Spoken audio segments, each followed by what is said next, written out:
This video is to quickly go over all of the assignments for Friday, January 7th in your child's remote kindergarten folder. We have our first and last name practice with mulberry bush on the back. Sing the song, don't have to sing the song, just trace those shapes on the back of the paper. And then we have our first and last name practice page. Just like I explained on Monday and Wednesday, we are looking for nice, neat tracing, starting every letter on the go dot, not quick, fast, sloppy tracing, just to get the work done. This is our first week to do first and last names, so the last names may look a little sloppier than the first names, even when they're trying really hard. That's okay. We're trying to get that muscle memory in there so that whenever they do write their first and last name, it'll be quick and easy and not so laboring and take such a long time, because some of those last names are pretty long. All right, after you do your name page, then we have our scavenger hunt. Our focus letter this week is letter D, so find these things in your house, find a picture of them, draw a picture of them, create. If you wanted to use some Legos and create something, that would be great.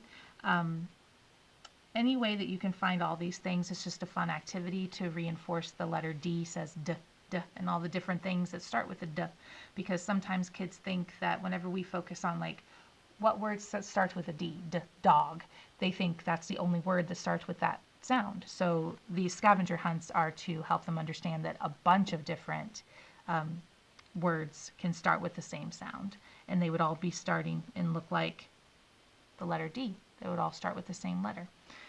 Okay, after you do your scavenger hunt, then we have our poem. There's no work for the poem, like no work for the word with today. Just read through the poem, see if you can say the poem without looking, see if you can spell the word with without looking at the letters.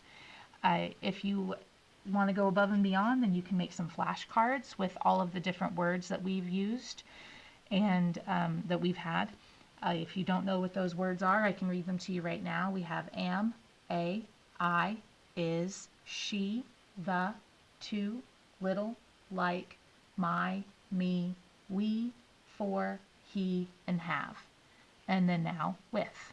Make some flashcards and go through those flashcards. See the words that your child knows and maybe they don't know. Set the ones they don't know aside and just practice on those. After you read through the poem, then you can go to our weekly reader. And this weekly reader is all about the new calendar year. So read through the weekly reader with your child. Set some goals, maybe at home. There are some good ideas for doing things at home. And there's some good ideas for goals that your child can set at school also.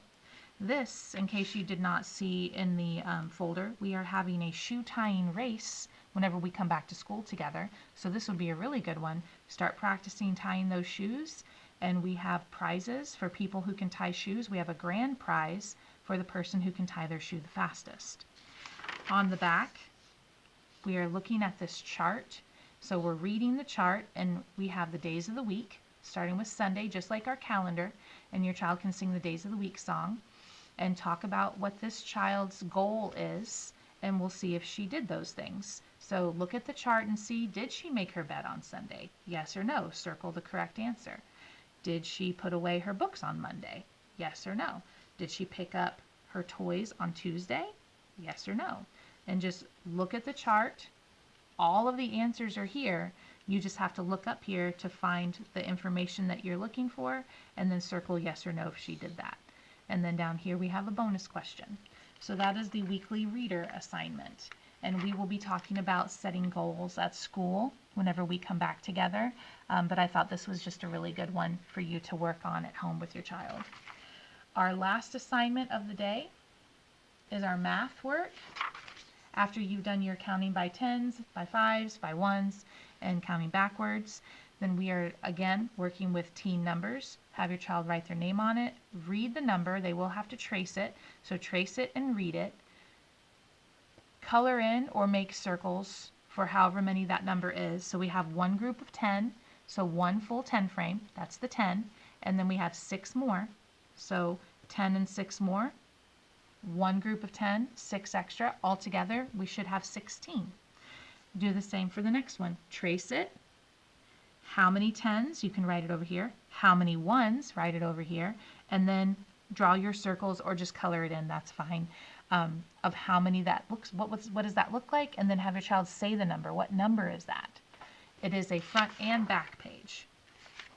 So there are numbers and 10 frames on the front and back, but they only have to put their name on the front. Those are our assignments for Friday. Catch up on any of the work that you may not have completed throughout the week or that you may have missed. And then make sure all your work is put together back in your folder to return whenever we come back to school on Monday. I can't wait to see you.